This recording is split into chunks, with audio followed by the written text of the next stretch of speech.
Hey everyone, today I'm going to be showing you what a supercritical fluid is. So we all know the difference between a liquid and a gas, right? You can see that this has some water in it, so there's a liquid at the bottom, there's a gas at the top. And you can see that there's a meniscus that forms. Now gases will fill the volume of the container completely, and then liquids stay at the bottom and it will fill the container at the lowest point. But now I want to show you something that's not really a liquid and not really a gas. It's called a supercritical fluid. In both of these vials I have some xenon gas. This is xenon gas in a regular state, and this is xenon gas in a supercritical state.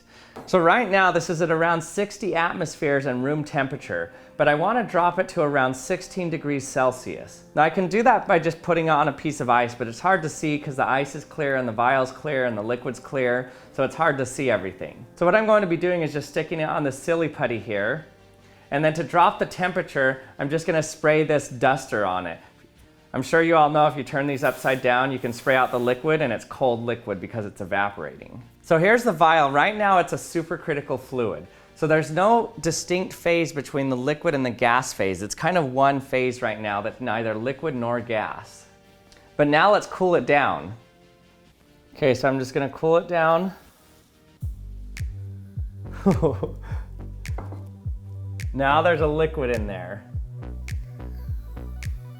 So as I cool it down, you immediately see a cloud of liquid xenon form and the liquid drops to the bottom. And you can clearly see a meniscus, which means there's two distinct phases, a liquid and a gas. Now if this were a vial of water like I have here and I heated up the water would turn into a vapor and you'd see the water boil and the liquid layer would get less and less and less until there were no liquid left. But that's not what happens with the xenon. Watch this as I heat it up. Now if this weren't reaching a supercritical state, you would normally just see the liquid xenon start to boil and the liquid would get less and less as it converts into a gas. But watch how the meniscus just kind of disappears. The liquid just kind of goes away. Let's see this again, and I'll shake the liquid as it turns into the supercritical fluid.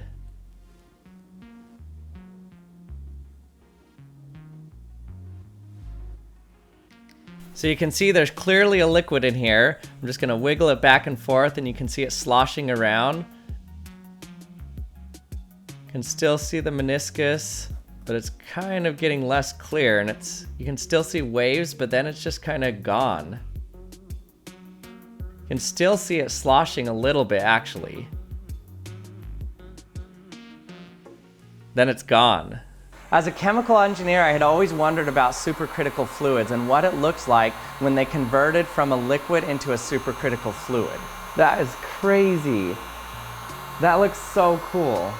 In order to fully understand what's happening here and understand what the difference between a gas and a vapor is, I need to introduce you to phase diagrams. Phase diagrams are really useful. They show you what phase a certain substance is going to be at a particular pressure and temperature. So for example, this is the phase diagram of water. You can see that at regular atmospheric pressure and room temperature, you're only going to have liquid water. You're not going to have a vapor or a gas. But as soon as you reach 100 degrees Celsius at atmospheric pressure, then it's going to start converting into a gas. And the temperature will not increase until it's converted all the liquid into a gas. Now I want to point out something important here. Notice how I said that you're not going to get any water vapor at anything below 100 degrees Celsius and atmospheric pressure.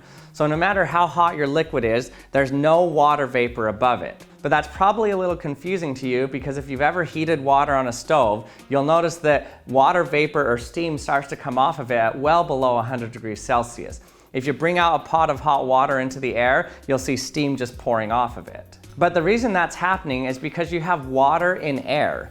And the mixture of water and air causes some of the water vapor to come off of it and mix into the air. But if you have only pure water contained in its own system and heat it up, it will not turn to a vapor until it reaches 100 degrees Celsius at atmospheric pressure. On phase diagrams, you have some solid lines here, and these solid lines are what separate the different phases of that particular substance. But you'll notice something with these solid lines. As you continue up the solid line between liquid and vapor, you'll notice that it just kind of ends. Once you get past a certain pressure and temperature, there's no real distinction between a liquid and a gas. Once it goes beyond that point, there's no longer two different phases. It's one single phase called a supercritical fluid. But now let's look at the phase diagram of xenon.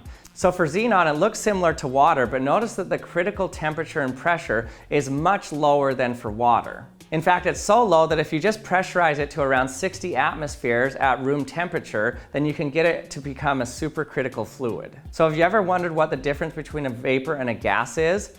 A vapor means it's below this critical point here. So if you were to take a vapor and pressurize it, you could turn it into a liquid. But if you take a gas and pressurize it, you can't turn it back into a liquid.